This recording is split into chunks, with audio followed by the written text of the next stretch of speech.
guys, welcome back to Castle Comic TV, and in this video I will be showing you guys all 10 brand new AI Gold Rush cards. So the AI Gold Rush is officially here. If you guys didn't see my post about it, I think it was like a month ago, those cards are officially here and they are at Huzzah Hobbies and Victory Comics. So stay tuned, watch the entire video. You do not want to miss out on any of these cards.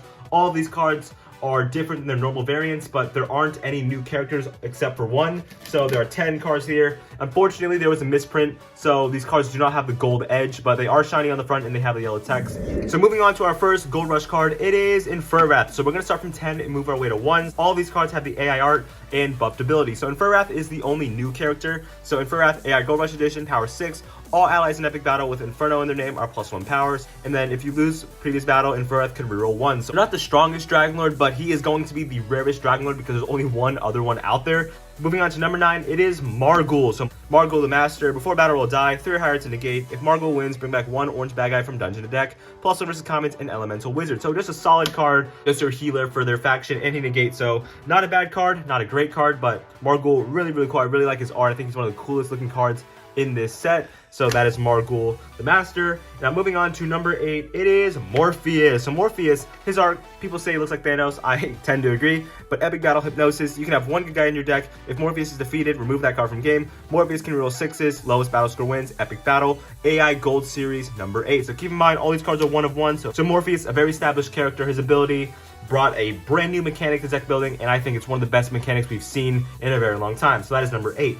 Moving on to Gold Rush number 7, it is Queen Vanya. So if you guys didn't know, Princess Vanya married Prince Morgan, and then Prince Morgan became king, and now Vanya is actually a queen, so she got a lot stronger. She's power 2, lowest battle score wins. If she rolls a 1 or a 2, then she auto loses, so basically a 33% chance to lose, which keeps her balanced because she is a 2. And before battle, Queen Vanya can trade places with King Morgan or Vanquish from deck or hand. So Queen Vanya, really strong. If you have King Morgan and Queen Vanya, I'd say it's a slightly better than the Nightshade, because if you go to King Morgan, he can call the epic battle, and remember, King Morgan can heal, so very strong. Moving on to the 6th card in the set, this is actually my favorite card. It is Kraken. So Kraken, not a new character, just a very old card. There used to be a power 5 or power 6 white back, so non-stop, cannot leave the field of battle until he's defeated. If Kraken defeats his foe by 3 or more, they are removed from game. If Kraken is defeated, he is removed from game along with your top card. So I'd say it's pretty balanced. Power 6 black bad guy, and he's not rivalry all Dragon Lord, so you can put him in the same deck with Onyx, which I think is pretty cool. I think he's balanced because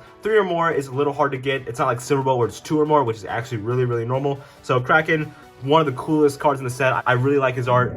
Moving on to the 5th card in the set, it is the one and only Pharaoh Frostbite. Epic battle, if you win, you can bring back 1 card from dungeon to deck. Lich Switch, you can decrease your power to 2. So really good card right there. Pharaoh Frostbite has always been a solid card, just held down by his rivalry and color. So when battling Pharaoh Frostbite, it's never a walk in the park, because if you go lowest, he drops to a 2 here, and even a 3 is viable. But really strong card, very hard to deal with. You do need, let's say, a high 6 to beat him. So that's the only way you can have a comfortable battle. But then again, he can get lucky and roll like a 5, and then you could lay an egg by rolling like a 1 or 2. So Pharaoh Frostbite finally gets a gold card. Moving on to number 4, it is Cobalt the Crusher. So really unexpected. Not many people know about this card or know about Cobalt because he's part of the blue good guys. He's been in the base set for a very long time and he gets overshadowed, but now he's really strong. So 35 tons of fun. During battle, you can roll up to 35 dice. So if you have 35 dice, you can roll all of them. And if you roll a 1, then Cobalt and his foe are removed from game. You can force all foes in epic battle to reroll 1 round. A very good card for using the blue good guys. Cobalt, he is effective, but it's just mainly to be fun. Like, it's just a cool card that says, oh, I can roll up to 35 dice. So even rolling 4 or 5 dice is good. And let's say you want to fight him against a common, you can roll 2 dice. Cobalt the Crusher, very interesting. I was debating between Cobalt and Boom Rush.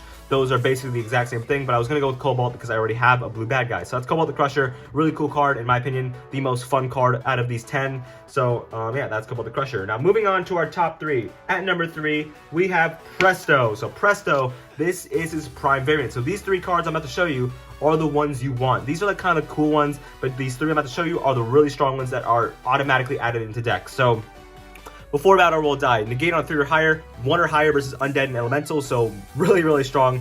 And levitation, you can send your foe back to deck, choose a card from their hand to battle, must reroll 1s, so that does mean you can do it on the ability. So really, he's kind of like a 2 or higher negate, but I didn't want to phrase it like that. So if you roll a 2 on the negate, you miss, but if you roll a 1, you can reroll on the negate because you must reroll 1s, plus 2 versus undead and elementals. So really strong card. If you're running a meta deck like brown, purple, and then neutrals, Presto, you want to add them because a huge problem with those decks is that it's only 4 purple jesters and a Prince Morgan or a King Morgan, and when King Morgan dies, you have no one to swap with. And also, sometimes you get caught with King Morgan and like a purple jester and a random warrior. Very strong card, basically counters the entire meta. Undead and elementals are auto-negated, and he's a 7, so really, really strong card, really annoying to deal with. Whoever gets this card, you have a monopoly on Presto, and there is a lot of trade value there for this card.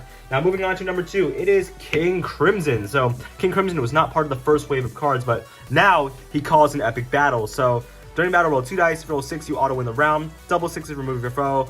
If King Crimson loses, roll a die. 4 or higher, you go to deck instead of dungeon. +1 versus common foes in battle. So Gold Rush, number 2, Rivalry, King Inferno, Bad Sir Drake. So this King Crimson, he does not auto win the battle on a 6, which kind of hurts him because then Romulus and those big showdown cards get by a little easier. But to compensate for that, he gets the epic battle and the +1 versus common. So I think this one's a little better. Really, really strong card. And the red guys, they definitely need like some epic battles. I believe they just have Commander Cardinal and Sir Saga and maybe Lieutenant Carmine, but I think those are the only epic battles they need. And if you guys didn't know, the old variant of Sir Crimson could call epic battles, so that also makes sense there. So now moving on to the final card of the Gold Rush.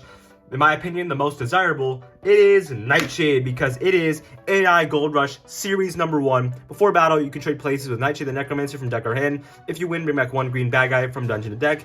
And if Nightshade is defeated, if you roll equal or higher than your foe's power, then they are sent to dungeon while you go to deck. So the other Nightshade, the one we all know and love, the other Nightshade, the Necro Cloak, is just higher. But this one is equal or higher. Might not sound like a huge difference, but there's been so many times where I miss because I tied the power and I don't go over. So if you get this card, he is an automatic upgrade because literally, why would you not want the equal or higher? It's just better odds for you. So those are all 10 AI Gold Rush cards. And yeah, that's basically everything I have to say. I hope you guys are excited for this Gold Rush. As I said, these cards are available right now at Huzzah Hobbies and Victory Comics. The odds, I believe, are 1 in 500.